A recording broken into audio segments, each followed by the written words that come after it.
प्रणाम। हमारी चैनल में आप सभी का स्वागत है। एक मैं झूमर गीत गाने जा रही हूँ। मुझे उम्मीद है कि हमारी वीडियो आप सभी को पसंद आए, मेरे गीत पसंद आए तो लाइक करिएगा, शेयर करिएगा। गाने जा रही हूँ।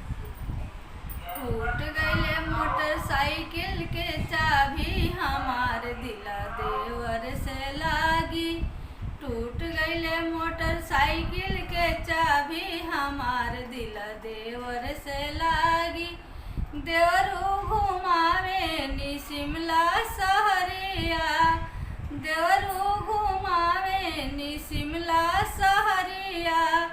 तू का घुमैबे मनऊ, हमार दिल देवर से लागी। तू का घुमैबे मनऊ, हमार दिल देवर से लागी।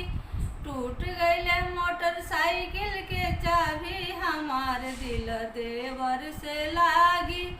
देवरू घुमावे नी गोवा सहरिया, देवरू घुमावे नी गोवा सहरिया। तू का घुमैबे मनऊ, हमार दिल देवर से लागी। तू का घुमैबे मनऊ, हमार दिल देवर से लागी। टूट गईले मोटरसाइकिल के चाबी, हमार दिल देवर